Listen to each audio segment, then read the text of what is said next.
are free and sure to disagree with the law. Krasnaya Armia достойна выполнить en la zona de Balcán. Я освободила para la liberación. You pointed out Que pueden responder en que responsablemente en la construcción de una sociedad más cristiana.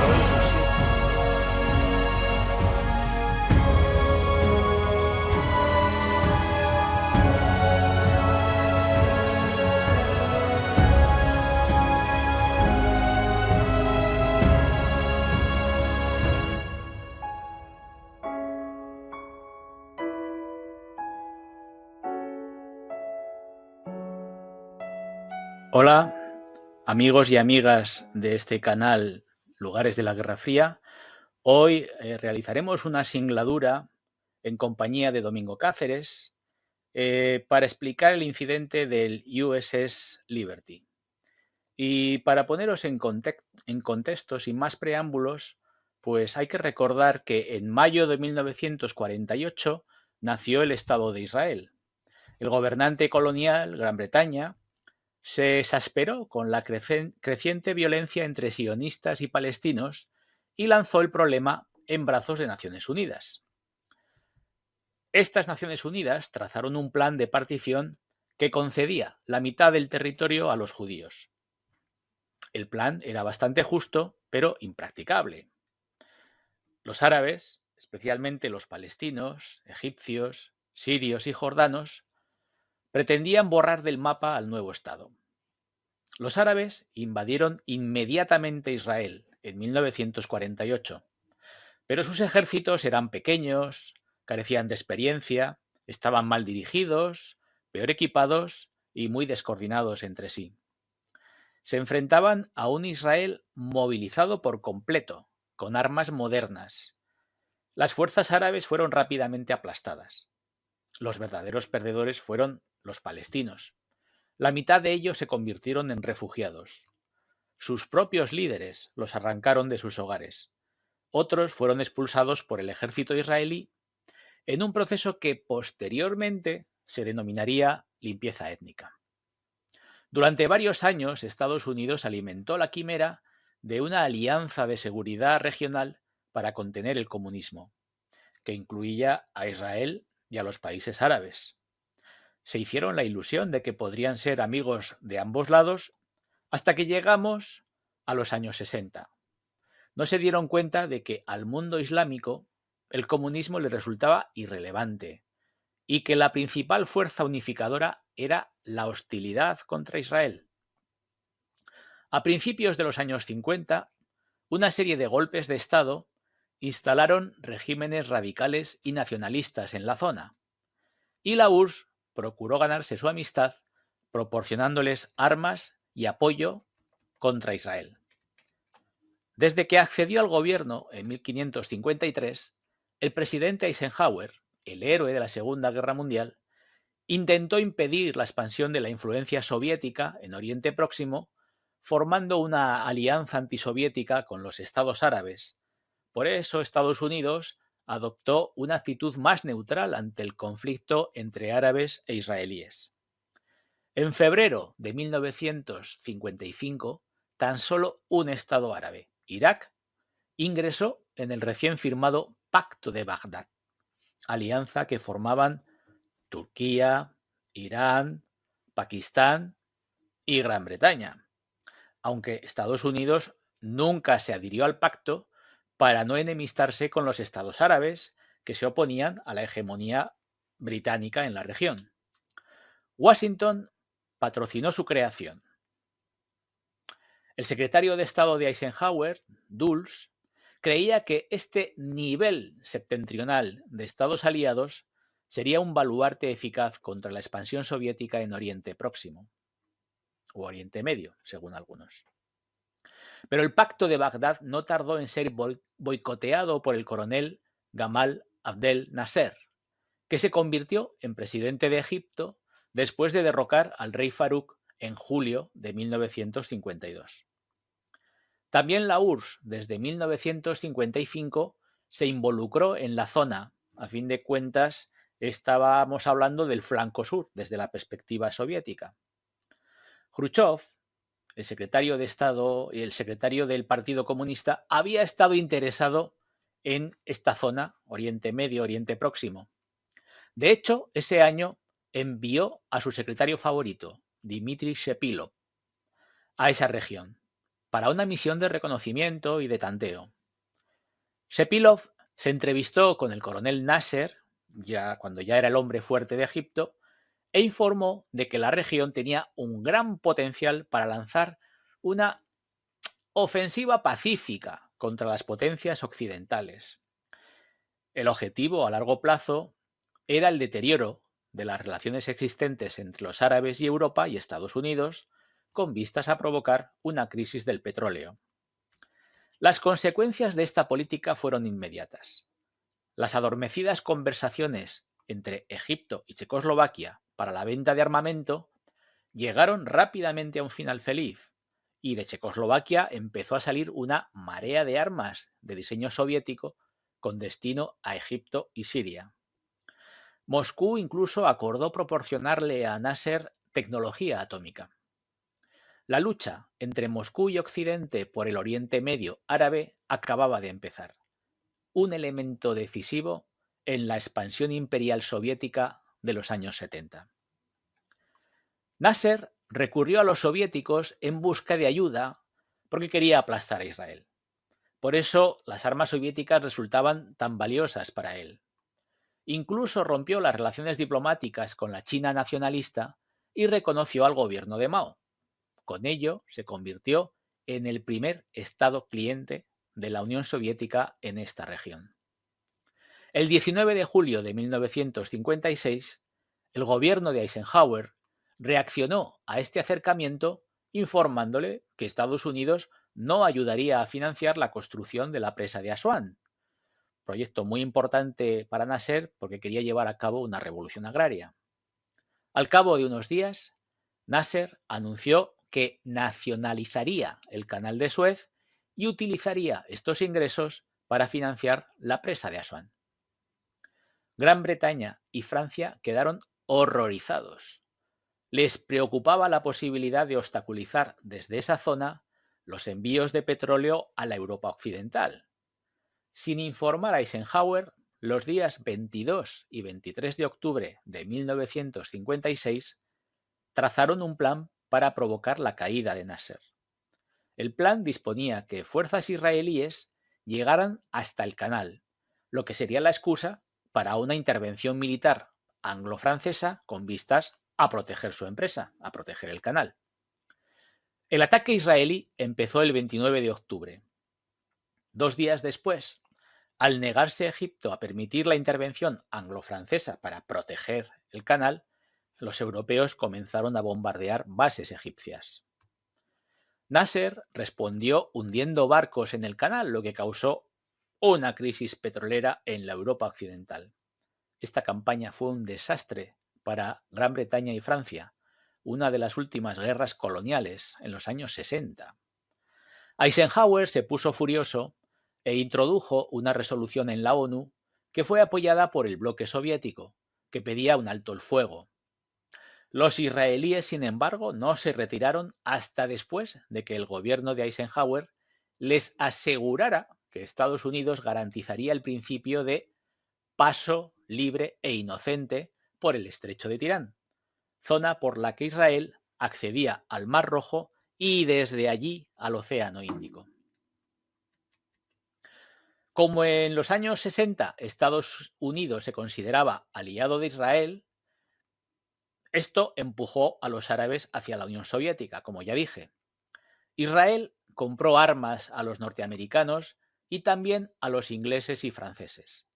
La guerra parecía inminente, pero Estados Unidos se mostraba remiso a comprometerse de lleno con la causa israelí, probablemente porque en Washington había un poderoso lobby sionista.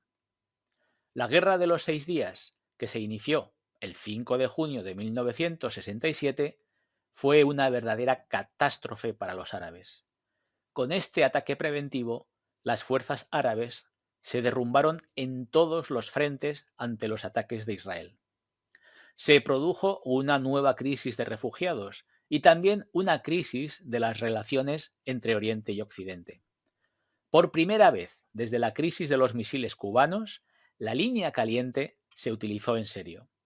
Los soviéticos pretendían que Israel aceptase ese alto el fuego, de lo contrario intervendrían. Incluso se preparó un desembarco soviético en Israel, pero nunca se realizó. Sin duda lo habría impedido la sexta flota estadounidense. La URSS dudaba ante el peligro de una guerra mundial. Estados Unidos, por su parte, presionó a Israel para que aceptase el alto el fuego, que finalmente se produjo el 10 de junio, a los 6 días. Tras esto, Estados Unidos formó una completa asociación estratégica de carácter informal con Israel. Esto acentuó la inestabilidad de la región, que perdura hasta nuestros días. Bien, amigos y amigas, hoy vamos a explicar este incidente del USS Liberty con la ayuda de un colaborador excepcional que es Domingo Cáceres. Domingo es colaborador y ha hecho programas con Antena Historia, el mejor podcast de historia en español, y ha colaborado también con la revista Historia de la Guerra. Nos presenta este incidente muy complejo y que pudo tener consecuencias para las relaciones entre Estados Unidos e Israel, que es el ataque a un navío en aguas del Mediterráneo durante la Guerra de los 6 días, ni más ni menos. Así que vamos a saludar y cuando quieras, Domingo. Muy bien, muchas gracias por esta invitación. Bueno, espero que no se enfaden con nosotros los servicios secretos de los países aludidos. Nosotros solo pretendemos dar una explicación plausible y contar los hechos, pese que al final tú mismo, Domingo, apostarás por una explicación plausible. Sí, de hecho, como mucha gente sabe que que en realidad la Guerra Fría tuvo su componente caliente, ¿no? De incidentes de fuego, los aviones, por ejemplo, los aviones de reconocimiento que derribó la Unión Soviética, o los mismos aviones que llegaron a ser derribados también por parte de la OTAN, varios incidentes con aviones civiles o ataques a buques, ¿no? Pero el incidente del USS Liberty no deja de ser curioso porque lo podríamos englobar dentro de lo que se conoce en terminología militar como un incidente blue and blue, o sea, un incidente amigo-amigo. Aunque en el momento en que se produce, los dos estados no son oficialmente aliados. Sí, estos incidentes no son del todo conocidos. Exacto. En aquel momento se estaba negociando bajo mano, por decirlo de alguna manera. Además se produce dentro de... Sí, Johnson. Johnson era el único que apostaba por Israel. El Congreso no tenía esa misma idea. Sí, de hecho, básicamente se podría decir que si no era el único, casi era el único de su administración que quería apostar claramente por el Estado de Israel. Lo que pasa es que, ya sabemos que en aquellos momentos Estados Unidos estaba enfrascado o estaba metiéndose de lleno en la guerra de Vietnam y había intereses para no desviar mucho, ¿no? Los medios norteamericanos. Creían que no podían dividirse en dos frentes. Si es que dividirse en dos frentes hubiera costado mucho dinero a la administración de Johnson y ya el gasto en Vietnam ya era enorme, ¿no? Aunque los resultados pues, no estaban siendo buenos, ni mucho menos. Por otro lado, el lobby sionista, que era muy poderoso, no llegaba a controlar el Congreso, que estaba atendiendo a muchos asuntos abiertos por esta administración de Lyndon Johnson. Pero bueno, veamos cómo afecta todo esto al transcurso de la guerra, porque estamos en medio de una guerra, la guerra de los 6 días, que, el ejército israelí está ganando por goleada, por el efecto sorpresa. ¿Qué pasó exactamente con este barco? ¿Cómo fue el incidente, básicamente? ¿Cómo se describen los acontecimientos a la luz de la historia? Una de las cosas que se tiene que tener en cuenta es que el USS Liberty es y su propio nombre lo dice, un mercante Liberty de la Segunda Guerra Mundial reconvertido en un buque de vigilancia electrónica. En teoría estaba adscrito a la Marina de los Estados Unidos y en el momento del incidente estaba adscrito a la Sexta Flota, con base en Rota.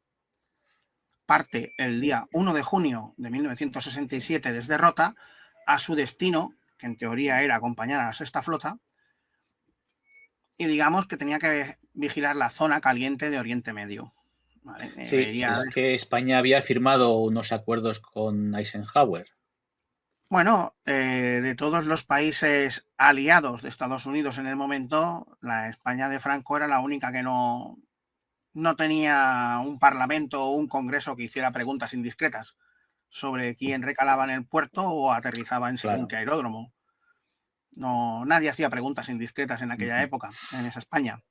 Entonces Rota era una de las bases, digamos que las bases más importantes que tenía en aquel momento Estados Unidos para realizar cierto tipo de operaciones discretas, como por ejemplo podía ser la de Guantánamo o algunos fondeaderos y bases que tenía Estados Unidos también en el Golfo de...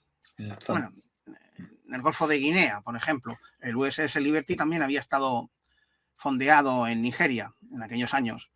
O sea, era un buque que pese a su corto historial, porque fue desplegado, o sea, pasó de la reserva, había actuado en la Segunda Guerra Mundial, o sea, participó en la batalla del Golfo de Leyte como buque de amunicionador, un transporte de municiones, o sea, no era un buque, era un buque veterano y había sido transformado en buque de vigilancia electrónica a mediados de los años 60, principios de los años 60, mediados, o sea, que tampoco es que tuviera un historial muy, muy largo como buque de vigilancia electrónica. Pero como siempre, en estos nombres hay trampa. En teoría era un buque de investigación. De interés militar. Ya sabemos que de investigación no tenía nada, pero bueno. Es que además Franco se había arrimado al Banco Norteamericano.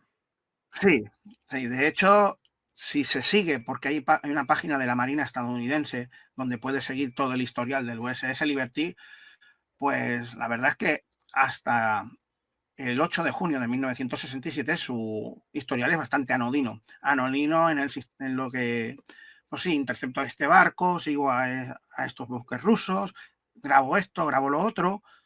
Vamos, que no vio mucha acción en lo que se habla acción militar. Sí.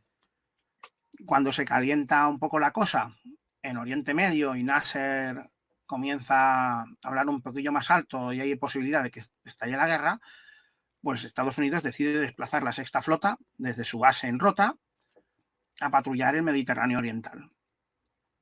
Y uno de los primeros buques que destacará será el USS Liberty, cuya misión técnicamente es monitorizar las emisiones que se produzcan en la zona.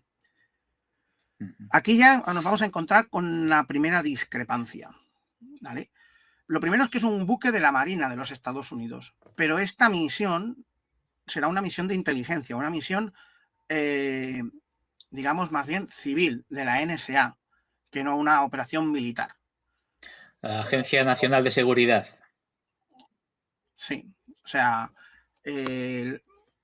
las órdenes que recibe son las clásicas de, como he dicho, ¿no? Monitorizar las emisiones que se produzcan en la zona. Y en un principio, según lo que dicen las investigaciones, los únicos que suben a bordo son intérpretes de árabe y de ruso. En ningún momento los estadounidenses dicen que no suben ningún experto en hebreo. Yo lo considero raro, sinceramente, ¿no? Porque, como yo digo, en esta época Estados Unidos y Israel todavía no son aliados. Pero bueno, ya comenzamos con que la operación del USS Liberty es de inteligencia civil y no de inteligencia militar, porque ya está adscrita al mando de la NSA. Y el Liberty se desplaza solo. O sea, mientras que la Sexta Flota, vigilada por los rusos, que tienen destacados algunos navíos en el Mediterráneo Occidental y también comienzan a tener una fuerte presencia conforme se va incrementando la tensión en el Mediterráneo Oriental, el USS Liberty se desplaza hacia las costas de Egipto solo, sin ningún tipo de escolta. La península del Sinaí. Como he dicho, su misión será esa, captar las emisiones que se produzcan en la zona, grabar, descifrar y todo eso pasarlo a los oficiales de inteligencia. Hasta aquí podemos decir que es algo normal, algo rutinario en un buque de este tipo. Otra de las discrepancias que habrá es el tema de por qué van, por qué va el USS Liberty allí cuando se supone que Yitzhak Rabin el día 5 de junio avisa a los agregados navales en Tel Aviv de que el Estado de Israel atacará cualquier buque desconocido o que suponga una amenaza dentro de las aguas territoriales israelíes o de los países con los que entra en conflicto. Y se supone que el agregado naval de los Estados Unidos en Tel Aviv ha recibido esa información y la ha transmitido al gobierno estadounidense. Durante el viaje del USS Liberty hacia las costas de Egipto, hasta la costa del Sinaí, la costa norte del Sinaí, se supone que se le envían una serie de mensajes para que se mantenga a más de 100 millas náuticas de la costa, o sea, dentro de lo que son aguas internacionales. Pero parece ser que esos mensajes no llegan al USS Liberty, no son recibidos por el buque, pero sí que son recibidos, o al menos se tiene constancia de que las estaciones de receptoras lo han recibido y lo han enviado. El último mensaje que recibe el USS Liberty antes del incidente es que cumpla con las instrucciones del último mensaje recibido, pero es que el último mensaje recibido, que se supone recibido, es ese: manténgase a más de 100 millas náuticas de la costa. Zona controlada por Israel. De su destino era la costa norte del Sinaí. Se suponía que no tenía que acercarse, exacto, de la península del Sinaí. Se suponía que no tenía que acercarse a aguas israelíes. Y estaba controlado por el ejército israelí. El incidente, sí, el incidente tiene lugar precisamente dentro de la costa egipcia. Aquí ahora vamos a abandonar un momentito al USS Liberty y nos vamos a ir a los israelíes. Es el 8 de junio, la Fuerza Aérea Israelí ha destruido por completo la Fuerza Aérea egipcia, tienen el ojo puesto en los altos del Golán, pero se sigue combatiendo en la península del Sinaí. La cuestión es que las fuerzas navales egipcias están acorraladas, pero no han sido destruidas. Y aquí hay se supone que los israelíes están vigilando un cierto tipo de buques egipcios que han escapado a la destrucción. Uno de ellos sería un destructor de clase Hunt, un viejo destructor de la Segunda Guerra Mundial que aún tenían los egipcios, y un mercante, el Quasir. Ellos saben que está por la zona, que está... Y bueno, en teoría, la misión de las fuerzas aéreas israelíes es destruir cualquier buque que pillen en la zona. Cuando el USS Liberty llega a su posición, a la posición que él cree que tiene que estar, comienza a transmitir. Todas esas transmisiones que hará hasta el momento del ataque son recibidas por el mando estadounidense. Pero aquí volvemos a tener un problema. Las emisiones las reciben una serie de estaciones y desde esas estaciones se envían al mando central. No son emisiones directas. O sea, los buques de la Sexta Flota, que en teoría tienen que estar monitorizando las emisiones del USS Liberty, las reciben de forma indirecta. Por ejemplo, en uno de los textos que he estado leyendo, en uno de los libros que he estado leyendo, una de las emisiones que envía el USS Liberty llega a una de las bases estadounidenses en Filipinas. O sea, el mensaje llega a una base en Filipinas, y desde la base en Filipinas a los Estados Unidos, y desde los Estados Unidos al mando de la Sexta Flota. O sea, hay una serie de problemas a la hora de las emisiones porque no se le da importancia, porque realmente se piensa que el USS Liberty no está en peligro. O eso es... Claro, es que las comunicaciones no funcionaban como funcionan ahora. La cobertura y la tecnología no era la misma que tenemos ahora. ¿No es eso? Era muy primitiva. Todavía usaban el telégrafo y el... Morse. Mañana lo digo. El Morse. Bueno, la cuestión es que sobre el mediodía del 8 de junio de 1967, el USS Liberty es atacado por 2 patrullas aéreas israelíes, en un ataque que durará, contando que también será atacado por torpederas, por buques de la Armada israelí, un total de 75 horas. Perdón, 75 minutos. Perdón, 75 minutos. Ya se me había ido. Vale. Los 2 primeros ataques por parte de la fuerza israelí durarán unos 40 minutos. Uno de ellos el primero será una pareja de Mr. 3 que verá el barco y lo atacará. Comenzará atacando de proa a popa. ¿Por qué? Los aviones nunca atacan un barco de costado, a no ser que seas un torpedero, porque es muy difícil, ofrece muy poco blanco. Entonces, lo más lógico cuando ves un barco es atacarlo a lo largo. Los pilotos israelíes dirán siempre que confundieron al USS Liberty con el mercante Al-Quasir. Si se ven las imágenes, aunque externamente de lejos el perfil es muy parecido, el Quasir es casi la mitad de tamaño. ¿Vale? Y luego se puede comprobar que un piloto de avión, un piloto de un caza-reacción, la verdad es que el campo de visión que tiene a altas velocidades es limitado. O sea, sí que existe la posibilidad de que no supieran que era un barco norteamericano. ¿Vale? Como yo digo, el primer ataque será por parte de una pareja de Miras 3 que con fuego de cañón y de cohetes atacará el barco. El segundo ataque será por parte de una pareja de Mr. 4 que hará lo mismo, pero al revés, de popa a proa. Seguirán el mismo patrón de ataque a lo largo del barco. Esos 2 ataques durarán unos 40 minutos. Pillará totalmente por sorpresa a la tripulación del USS Liberty, que comenzará a enviar mensajes de socorro. Según los tripulantes y el capitán del USS Liberty, las comunicaciones estaban interferidas. Dirán que durante todos los 2 ataques aéreos las comunicaciones van a notar que hay interferencias, que hay alguien que les está haciendo guerra electrónica. Ellos no saben quién. Los estadounidenses, la tripulación del USS Liberty, dirá siempre que seguramente fue la Marina israelí. ¿Vale? Se puede achacar o a guerra electrónica o a lo que decimos, es 1967 y no es una tecnología que todavía no es 100% efectiva. La capacidad electrónica del USS Liberty era suficiente como para captar las comunicaciones que se produjeran a lo largo de la franja de Gaza y de la costa norte de la península del Sinaí.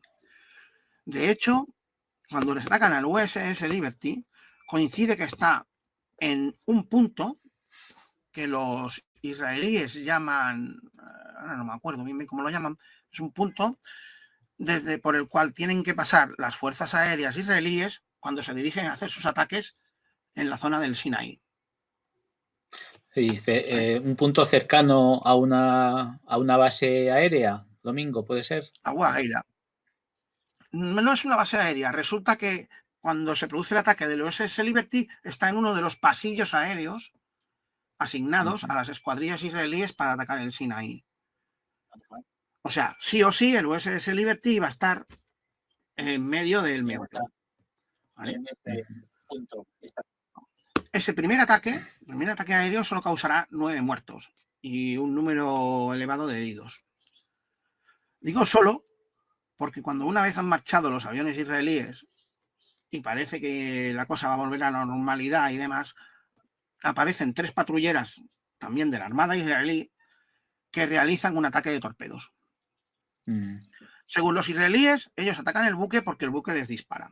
Los norteamericanos reconocen que se ponen a los mandos de las 4 ametralladoras del calibre 50 con las que está dotado el barco, vamos, una artillería descomunal, y hacen fuego.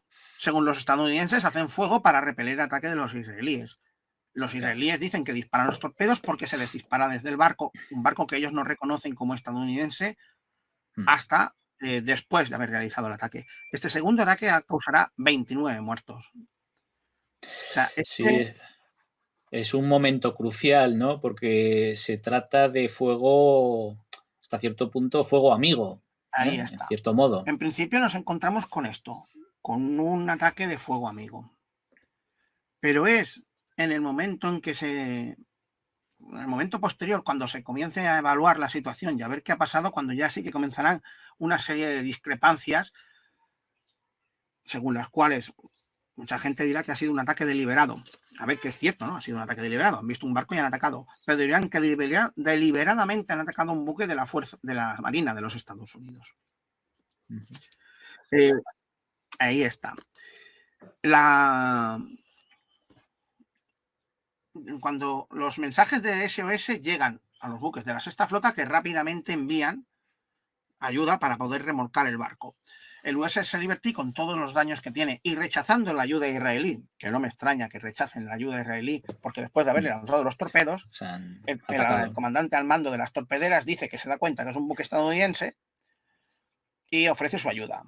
La respuesta del comandante del barco me parece que no fue muy educada, muy a la línea de Macauliffe muy en la línea de Macauliffe en Bastón, ¿no? Sí. Un Nats. Vamos a decirlo en inglés, por si acaso no nos censuren. Sí. ¿Vale? Y por sus propios medios, con escolta, llega a Malta, que es donde se producirán la mayoría de las reparaciones. Hasta aquí, como digo, podemos hablar de un clásico incidente amigo-enemigo. Pero cuando comienzan las investigaciones, cuando se comienza a evaluar la situación, es cuando empiezan a chirriar las cosas. ¿Por qué? Nos vamos a encontrar ya por el bando israelí muy rápido, porque el bando israelí lo soluciona rápido. Reconocen que han sido un error y se comprometen a pagar reparaciones. De hecho, pagan inmediatamente. Primero pagan a los fallecidos y más tarde, menos de un par de años más tarde, pagarán una compensación a los heridos y una compensación a la Marina de la estadounidense. Y siempre se mantendrán en el patrón de que ha sido un error de identificación. Los pilotos vieron un barco en la ruta que tenían que seguir de ataque y ellos atacaron el barco ya que tenían orden de atacar cualquier buque desconocido en esa zona. Tal y como había dicho Yitzhak Rabin, ministro de Defensa, que harían si se iniciaban las hostilidades. Al principio los israelíes, cuando reciben la noticia de que están atacando un barco en la zona, pues claro, se llevan la mano al pecho. ¿Por qué? Porque una de las informaciones que les llegan es que cuando los pilotos describen el barco, comienzan a ver que no es un mercante normal, que puede ser un barco espía. ¿Vale? Y el pálpito que tiene Yitzhak Rabin es que no sea un barco ruso. Cuando los pilotos informan acerca de lo que han visto en el barco, hablan de las típicas letras enormes que tiene un barco pintado. En el caso del USS Liberty, es una CGT, que es el acrónimo de buque mercante de propósito general y búsqueda. Es uno de los del acrónimo AGRT, si no me equivoco. Ahí, no lo veo ahora. Pero bueno, lo importante es la C. No lleva, tendría que ser ACGR y es CGR. Los pilotos dicen que es una C. Claro, un buque de las mismas características soviético es un SSV, si no me equivoco, y la letra cirílica parece una C. Rabin tiene miedo de que hayan atacado un buque soviético y se líe parda. Porque los soviéticos sí que pueden iniciar hostilidades. Sí, hay que reconocer que le habían dado al presidente un golpe de Estado, le habían impuesto a Moshe Dayan. Sí, era el segundo, he dicho el ministro de Defensa. El ministro de Defensa era Moshe Dayan. Era Moshe Dayan. Sí, que estaba desaparecido porque tenía la mala costumbre de pillar un jeep o una avioneta y recorrer el frente. Y no se llevaba una radio y no existían los móviles. Moshe Dayan se enterará más tarde, se enterará al final del día del incidente. Y en teoría entrará en cólera. Rabin primero piensa eso, que se ha atacado un buque soviético, entra no en pánico, pero le da un yuyu, porque puede Claro, dice, los soviéticos pueden incrementar su ayuda a los árabes o incluso atacar a Israel. Cuando le dicen, no, no, ha sido un buque norteamericano, dice, bueno, dentro de lo malo, No es tanto. suspira aliviado. ¿Por qué digo que suspira aliviado? Porque en realidad el USS Liberty no tendría que estar allí. O sea, realmente, si hubiera sido una misión de la Marina de los Estados Unidos, el USS Liberty no hubiera estado allí, porque no hubieran mandado un buque desarmado de inteligencia a una zona caliente. ¿Qué sucede? Bueno, eso por el lado de los israelíes. Por el lado estadounidense, cuando informan a Lyndon B. Johnson, ya vamos, han informado a los almirantes, al alto mando de la Marina, cuando llega el presidente dice, si han sido los soviéticos, esto es la guerra. Claro. Eso es lo primero que dice Lyndon B. Johnson. Si han sido los soviéticos, esto es la guerra. Dice, no, no han sido los soviéticos. Entonces dice, ¿qué han sido? ¿Los egipcios? Dice, no, han sido los israelíes. Entonces ya echa el freno. Claro, porque vuelve a lo mismo. Es que, bajo mi punto de vista, el USS Liberty no tendría que estar allí. Entonces ya empezamos las negociaciones Israel y Estados Unidos y vamos a hablar del incidente amigo-amigo. Pero claro, esto es embarazoso. ¿Por qué es embarazoso? Porque entonces llega a Moscú y dice, ¿qué hace un buque de inteligencia norteamericano en aguas egipcias? Claro, los egipcios dicen, nos habéis estado espiando y transmitiendo la información a los israelíes. Los soviéticos van a respaldar esa teoría. Los americanos dicen, hombre, los israelíes nos han atacado. Y entonces sale un periodista en el Pravda y dice, vosotros habéis montado este ataque para disimular. O sea, cortina de humo. Voluntariamente, Estados Unidos ha permitido que los israelíes ataquen su barco para camuflar que le habéis estado pasando información a los israelíes. Sí, es un conflicto de intereses de los que crean confusión. Sí, sí, sí. Vamos, un auténtico nudo gordiano. Y más cuando hay la Guerra Fría por en medio. Sí, porque hay, como decimos, hay una serie de giros de guión. O sea, ya comenzamos, los israelíes dicen, no, perdón, nos hemos equivocado. Hemos atacado el barco, pero es que hemos pensado que era un mercante egipcio o un buque de guerra egipcio y mira, y los pilotos ya sabemos cómo son, ven un objetivo y vale. Y las torpederas, bueno, las torpederas que con el humo no veían el buque y demás. El comandante del buque dice, hombre, yo tenía una bandera norteamericana que se puede ver en cierto museo bien grande puesta. Los marinos dicen, a ver, a nosotros nos dispararon y nosotros teníamos órdenes de devolver el fuego. Vamos a considerar que, claro, en los escalones más bajos sí que puede haber lo de la niebla de la guerra y demás. Pero claro, es que en los escalones más altos, si los israelíes no sabían que estaba allí el USS Liberty, era lógico que atacaran. Pero claro, los egipcios y los soviéticos dicen, no, vosotros estabais ahí para espiarnos y habéis montado esta patraña para disimular. ¿Puede ser cierto o no puede ser cierto? Estados Unidos saca la baza de que días antes, en Vietnam, en el puerto de Can Pha, Vietnam del Norte, un mercante soviético, el Turquestán, había sido atacado por aviones estadounidenses que lo habían confundido con un buque norvietnamita o que había estado en medio de la zona de guerra. El follón de este incidente en Vietnam es que el oficial al mando del operativo, para cubrir a sus soldados, destruyó las pruebas. Claro, el follón a nivel político es grande. Sí, vosotros decís que eso ha sido un error. Primero habéis dicho que no pasó lo del barco, ahora reconocéis que sí pasó, pero encima habéis destruido las pruebas. O sea, en el término de relaciones públicas, por ahora, 1-0 a favor de la Unión Soviética. ¿Vale? Esto es típico de la Guerra Fría. Exacto, es la Guerra Fría. Porque aquí aparecen dos personajes. Richard Lenz, el director de la CIA, y McNamara, el hombre de la Guerra Fría. ¿Por qué digo que aparecen aquí dos personajes? Porque vamos a añadir a este culebrón un poquito de fuerzas aéreas. ¿Vale? Está sin confirmar, O sea, es decir, es una de esas cosas que se puede decir que es una leyenda de la Guerra Fría. Hay autores que dicen que sí que pasó y autores que lo niegan, que no pasó jamás. Pero parece ser que en estas negociaciones que hemos dicho, que estaban sucediendo al principio, para una alianza estratégica entre Israel y Estados Unidos, pues Israel, antes de la Guerra de los 6 días, le dijo, oye, yo necesito algo, no tengo ojos, yo esto de controlar, los franceses me han dejado tirados, la fuerza aérea es la que tengo, me faltan aviones de reconocimiento y demás, y los drones no existían, existían, pero no era lo que hay ahora.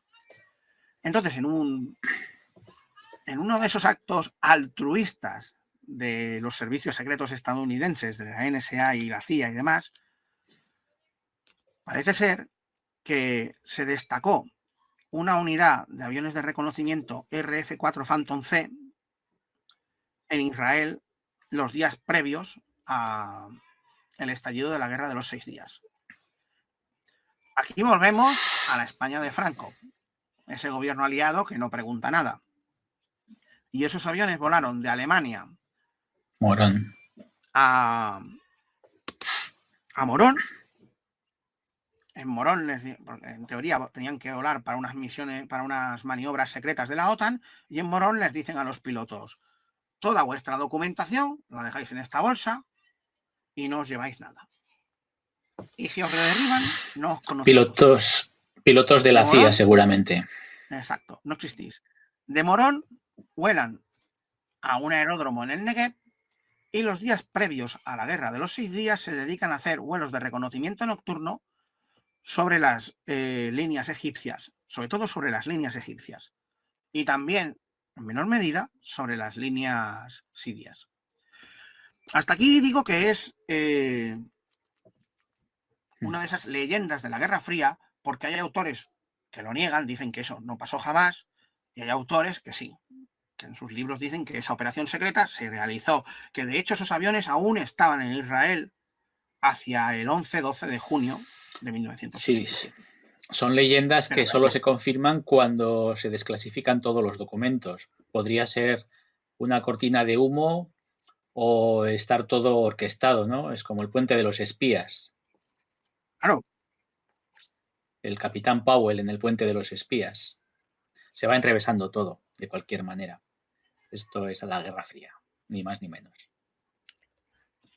Claro, ahora que nos encontramos con un buque espía que ha sido atacado por una nación, teoría aliada, con una misión secreta en el Negev que no debería haber existido, un barco que en teoría no tendría que estar ahí, y un follón de relaciones internacionales e internas. Como yo he dicho, por parte de Israel se cierra rápido. Yo pago, no vamos a ir en juicio, no me tiene... No, ¿cuánto quieres? Barabam.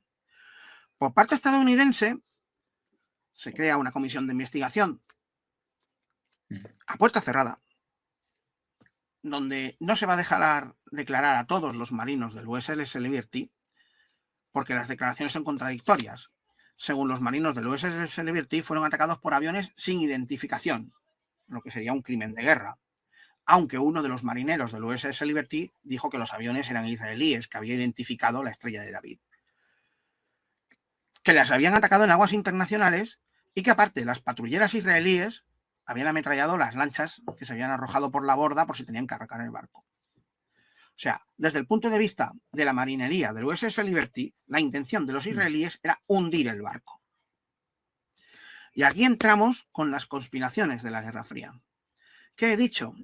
Que Lyndon B. Johnson dijo, si han sido los soviéticos, es la guerra. Si son los egipcios, atacaremos Egipto.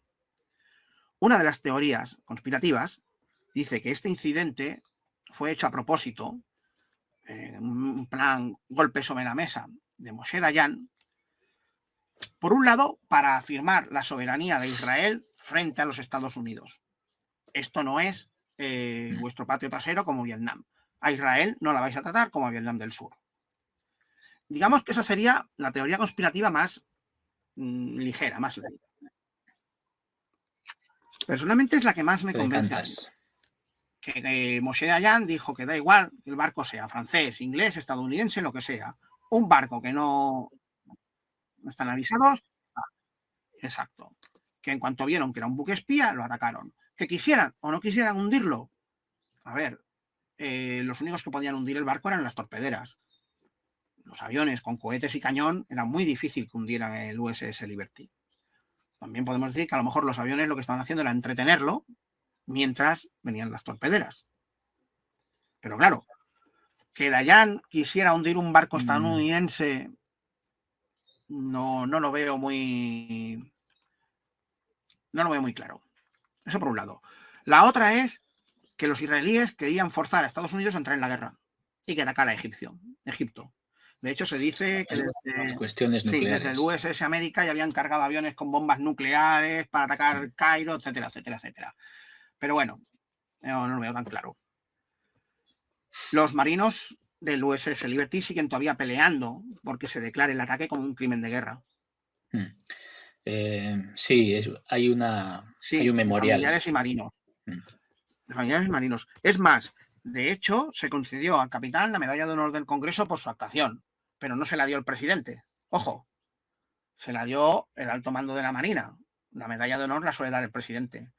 Se concedieron 11 estrellas de plata, 20 estrellas de bronce y más de 200 corazones púrpura. Pero, como yo digo, se concedieron por la puerta de atrás. De hecho, hasta 1991 no será... Hasta 1991 que se les dé la citación presidencial que se le dio al barco. Y ni el presidente de Estados Unidos acudió en ese momento. Yo creo que eso. Mi parecer fue que fue Dayan que dijo... Pa'lante. Da igual. No me da igual si es soviético, ruso, lo que sea. Se le ataca. Cuando le dijeron que era norteamericano, dijo, ellos sabrán lo que han hecho. Aquí no tenían que estar. Hay otra teoría que dice que es esa, que era para forzar la mano de Estados Unidos y entrar en la guerra, pero yo la veo una teoría muy peligrosa, la veo un cálculo muy frío. Es jugar con fuego. Sí, es como en la película Argo. Es que es un incidente que no está claro. Sí, no está claro. Está McNamara por medio, que tiene, como yo he dicho, ese dato secreto con Israel y los aviones, que de ser cierto, prefiero perder el barco a reconocer que tenía una escuadrilla de aviones, porque como yo he dicho, la Unión Soviética pone el grito en el cielo. ¿Qué estabais haciendo allí? ¿Espiándonos a nosotros? ¿Espiando a los egipcios? ¿Habéis atacado el barco a propósito? ¿Para qué? Para tapar el asunto. Claro, yo prefiero que me hundan un ataque en el barco a no reconocer que tenía una escuadrilla de aviones. Por eso es un incidente, amigo, que para mí no queda muy claro. Hay teorías. Sí, no me creo que fuera para forzar la mano de Estados Unidos y entrar en la guerra. De hecho, este incidente que tendría que haber enfriado las relaciones estadounidenses e israelíes, no las enfría. Y vemos como años después Estados Unidos se volcará en ayuda militar a Israel. De hecho, va a ser su único aliado en Oriente Medio. Aliado estratégico y amigo preferente de los Estados Unidos. Sí. En resumen, tenemos un barco que no debía de estar ahí. Un incidente reconocido por el ejército de Israel.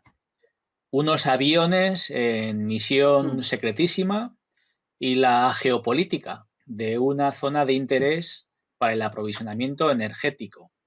Bueno, está todo ahí mezclado, ¿no? Tenemos petróleo, tenemos política, tenemos incidentes muy raros, muy poco aclarados, suficientemente oscuros como para sospechar diferentes cosas. ¿Qué consecuencias tuvo todo esto? Como yo he dicho, en términos de relaciones internacionales es un 1-0 a favor de la Unión Soviética. Su posición con respecto a los países árabes se va a ver reforzada. La propaganda de un buque estadounidense de espionaje en las costas de Egipto, es demasiado golosa como para dejarlo pasar. Para Israel es embarazoso, pero como yo digo, ellos pagan religiosamente, reconocen que ha sido un error, no identificaron el barco correctamente y se ha acabado. Santas Pascuas.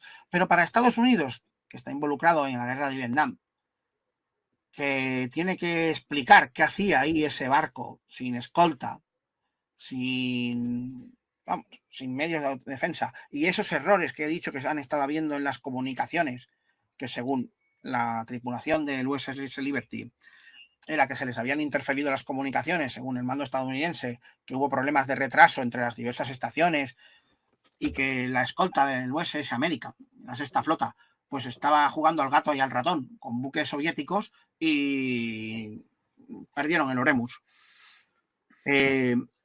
Cambiarán muchas cosas a nivel de... ¿Cómo se dice esto? Vamos a ir la palabra. Sí, a nivel geopolítico van a ir cambiando las cosas. Estados Unidos verá que Israel es un aliado, aunque parezca ridículo, que Israel es un aliado fiable, que es un aliado de voluntad férrea, no va a cambiar, que va a defender, que va en serio, que Israel a la hora de defender su política va en serio. Si nos quedamos con la teoría de que el ataque a USS Liberty fue un mal menor, no, Estados Unidos dice, esta gente va en serio, es un aliado fiable, no es como Vietnam del Sur. Moshe Dayan reafirma su autoridad con respecto a todos los follones que hubo en la Guerra de los 6 días en la cuestión de mando. Y se presenta a Israel como un aliado FROE, que yo no me echo para atrás. Pero, como yo digo... Es una forma de reivindicar su independencia de criterio, ¿no? Para Moshe Dayan y las Fuerzas Armadas de Israel. Este general que a mí me ha parecido siempre... Sí, en ese aspecto sí, ¿no? O sea, fue sí o sí, yo tengo que estar aquí, con todos sus fallos y todos sus defectos que se verán años más tarde, cuando les pillen a calzón bajado. Pero es uno de los artífices de la victoria del 67. Exacto. Durante un tiempo se van a enfriar las relaciones de Estados Unidos con Israel, pero Lyndon B. Johnson, McNamara y la CIA van a seguir trabajando en el aspecto de con esta gente podemos contar, y los israelíes van a estar transmitiendo información. O sea, todo lo que puedan sacar a Israel a los soviéticos se lo irá pasando a Estados Unidos, poco a poco, hasta que, ya lo veremos en la guerra de Yom Kippur, que Estados Unidos se volcará al 100% con ellos. Más les a nivel interior de Estados Unidos, pues sí, habrá un gran revuelo, sobre todo por parte de las familias y la tripulación del USS Liberty, que quieren que se declare el incidente como lo que es, un ataque a voluntad, a sabiendas y un crimen de guerra. McNamara, como hemos dicho, lo hará en plan comisión cerrada y a puerta falsa, y señores, aquí han pagado la cuenta del carnicero y no hay nada más que ver. Y ustedes todos tienen sus medallitas. De hecho, para que veamos cómo se puede liar la troca, en un apunte final, dicen que había un submarino que hacía de escolta del buque y que tuvo que ver por el periscopio, sin poder hacer nada, cómo atacaban al buque. Esa es una de esas teorías en varios libros que hay, que había un submarino estadounidense, no sé si de lo que digo, no sé. Sí. Yo me imagino que si es cierto, porque tampoco puedes hacer mucho con un submarino. Hubieras podido salir con las lanchas torpederas, ¿no? Y otra de las cosas que dicen es que cuando se lanzaron los aviones desde los portaaviones estadounidenses para ir al rescate del USS Liberty, se les obligó a volver hacia atrás y a no ir. Eso también es un poco ridículo, porque no hay órdenes escritas. Nunca habrá órdenes escritas que te digan vuelve para atrás, todo se da de habla. Pero el hecho de que hubieran llegado los aviones estadounidenses a la zona de conflicto, yo no veo que hubiera cambiado mucho la cosa. Al buque ya se le ha atacado. El tiempo de reacción a que hubieran llegado los aviones desde, creo que era el USS América el que estaba destacado en ese momento. De la sexta flota. Sí, de la sexta. Pero bueno, por eso digo que es un incidente curioso, porque tiene sus claros y oscuros y no ha lastrado para nada la relación entre Estados Unidos e Israel. La lastra en ciertos círculos, vamos a decir, extremistas o radicales, y luego en el círculo de lo que son las familias del USS Liberty, que quieren esclarecer y buscar la verdad, ¿no? Son las víctimas del suceso y por aquí pensamos que tienen ese derecho, ¿no? A que se aclaren todas las circunstancias en las cuales sus familiares han sido heridos o han dado su vida por Estados Unidos. Sí, no le bailaba el agua. Y una cosa que habíamos comentado y nos hemos olvidado un poco con el tema, viendo el mapa de Israel y viendo Dimona, el USS Liberty estaba en posición, como yo he dicho, en una de las rutas de ataque a El Cairo. Si la Fuerza Aérea israelí hubiera ordenado un ataque con armas nucleares tácticas, por el motivo que fuera, contra Egipto o Damasco o Siria, el USS Liberty podía haber captado esas instrucciones, podía haber captado esas señales. En aquellos momentos, Israel ni afirmaba ni negaba que tuviera armas nucleares, pero se piensa que tenía alrededor de una media de una veintena de artilugios de caída libre, de bombas tontas nucleares. Sí, los sistemas de delivery que se dicen de aquella época, ¿no? De reparto, como se decía eufemísticamente, la tríada nuclear, bombarderos, misiles y submarinos. Y bueno, eso. El vector de lanzamiento. Claro, esa es otra de las teorías, que pudiera estar espiando el programa nuclear israelí. Pero claro, ponerte a espiar el programa nuclear israelí en medio de la guerra de los 6 días, pues yo es que eso tampoco lo veo muy claro. No lo veo un buen momento para meterte en la cocina de nadie. Pero por eso digo que es un incidente que no deja de ser curioso y es desconocido realmente. Es una nota a pie de página muchas veces. Pero es un incidente que, enfocado de otra manera, podía haber cambiado radicalmente la historia como la conocemos.